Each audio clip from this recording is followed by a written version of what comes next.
تربیت زکریا مختار احمد صاحب S A Jagirdar Urdu high school کا لگاؤ.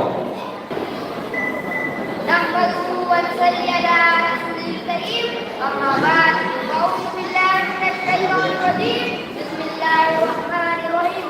آج کی شادی خوشیاں جلسے کے صدر مہمان خصوصی اساتذہ کرام اور میرے پیارے ساتھیوں، السلام علیکم ورحمۃ اللہ وبرکاتہ. میری تقریر کا عنوان ہے تعلیم زندگی کا جوہر. اس میں کوئی دو رائے نہیں، بے شک تعلیم زندگی کا جوہر ہے. جب خالق کائنات نے اس دنیا کو تخلیق کیا اور اپنے پیارے نبی محمد صلی اللہ علیہ وسلم کو اس امت کے لیے اپنا آخری رسول اور نبی بنا کر بھیجا، تو سب سے پہلا جو پیغام دیا وہ تعلیم سے متعلق تھا.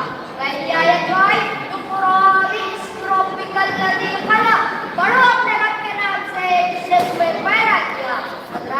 اللہ تعالیٰ نے دنیا میں کوئی بھی چیز اکیلے نہیں بنائی بلکہ جوڑوں میں بنائی ہے. جیسے زمین بنایا تو آسمان بنایا، دن بنائی تو رات بنائی، مرد بنایا تو عورت بنا دی. ایسے ہی تقریباً اللہ کی تخلیقات جوڑوں میں ہے. اللہ تبارک و تعالیٰ نے دنیا بنائی تو آخرت بنا دی، اور جب علم بنایا تو علم کو دو طرح کا بنایا، ایک دین کا علم، دوسرا دنیا کا علم. علم سے روشن خیالی آتی ہے انسان میں، علم سے روشن خیالی آتی ہے انسان میں، پختگی اخلاق میں تو تازگی ایمان میں. جناب اعلیٰ، قانون کی پوری کتاب ہمارے یہاں موجود ہے، اس کے باوجود ہم غیروں سے انصاف مانگتے پھرتے ہیں.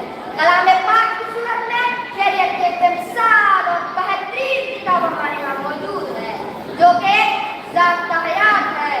جی ہاں سامعین حضرات، ہم کو اس کتاب کا لازمی دائرہ مطالعہ کرنا چاہیے، کیونکہ تعلیم کا سب سے بنیادی مطلب ہی علم و ہنر کا حاصل کرنا ہے. انسان اور جانور میں فرق کسی چیز سے ہوتا ہے، وہ ہے تعلیم. تعلیم انسان کی شخصیت کو نکھارتی ہے. تعلیم ہی وہ روشنی ہے جو حالت کے اندھیرے کو مٹا دیتی ہے. قرآن پاک میں لگ بھگ 500 مقامات پر اصول تعلیم کی اہمیت کو، فضیلت کو بیان کیا گیا ہے. ڈھل جائے کوئی انسان جب علم کے پیکر میں، ڈھل جائے کوئی انسان جب علم کے پیکر میں، اخلاق بھی بولیں گے، کردار بھی بولیں گے. سامعین حضرات، زندگی کا اصل دور تعلیم ہے. بغیر تعلیم کے انسان ادھورا ہے. تعلیم انسان کو سوچنے، سمجھنے اور صحیح غلط کا فیصلہ کرنے کی صلاحیت دیتی ہے. یہی وجہ ہے کہ ہر مذہب، ہر قوم میں تعلیم کے کو زور دیا گیا ہے. سامعین حضرات، تعلیم صرف کتابوں تک محدود نہیں ہوتی بلکہ انسان کے تمام طریقے اور سماجی ذمہ داریوں کو سنوار دیتی ہے. ایک پڑھائی کر معاشرے کے لیے بہتر سے ثابت ہوتا ہے. تعلیم سے انسان اپنے ملک اور قوم میں اہم کردار ادا کر سکتا ہے.